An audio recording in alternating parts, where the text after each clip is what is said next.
तारापूर औद्योगिक क्षेत्रातील प्लॉट क्रमांक D18 वरील आरती फार्मा लॅब या कंपनीत रविवारी 22 मार्चला दुपारच्या सुमारास डायमिथाइल सल्फेट या रसायनाच्या टँकरमध्ये भरण्याच्या प्रक्रियेदरम्यान गळती झाली। टँकरमधील वेट लाईनमधून बाहेरील हवेशी संपर्क झाल्याने आणि सांडलेल्या रसायनावर उपाययोजना करताना जवळपास 18 अधिकारी व कामगार वायुबाधित झाले। घटनेनंतर कंपनीकडून तातडीने रसायन भरण्याची प्रक्रिया थांबवण्यात आली आणि सांडलेल्या रसायनावर कॉस्टिक सोडा आणि इतर रसायनाचा वापर करून उपाययोजना करण्यात आली।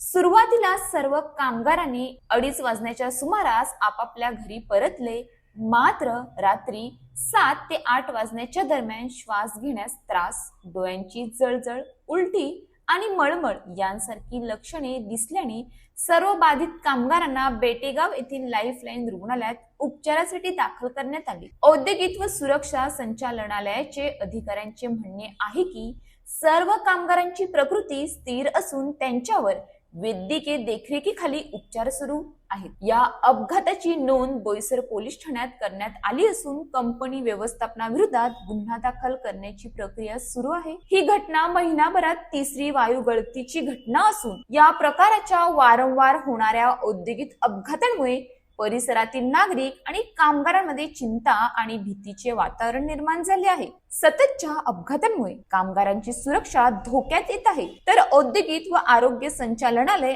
आणि महाराष्ट्र प्रदूषण नियंत्रण मंडळ यांच्या कारभारावर प्रश्नचिन्ह निर्माण होत आहेत। विशेष म्हणजे कंपनीकडून अपघाताची माहिती प्रशासनाला उशिरा देण्यात आल्याचे आरोप आहेत, ज्यामुळे प्रभावी आणि तातडीने उपाययोजना होण्यात विलंब झाला। औद्योगिक कामगारांची सुरक्षा ही सर्वोच्च प्राथमिकता असावी। रसायनांचे भरणे, हाताळणे आणि अपघात प्रतिबंधक उपाययोजना योग्य प्रकारे न केल्यास गंभीर आरोग्य धोका निर्माण होतो। प्रशासन आणि कंपन्यांनी पारदर्शकता राखत कामगारांचे जीव सुरक्षित ठेवणे ही जबाबदारी गृहीत धरावी। अशाच ताज्या बातम्यांसाठी आमच्या न्यूज पोलीस रिपोर्टर चॅनलला लगेच सबस्क्राईब करा आणि बेल आयकॉन दाबायला विसरू नका।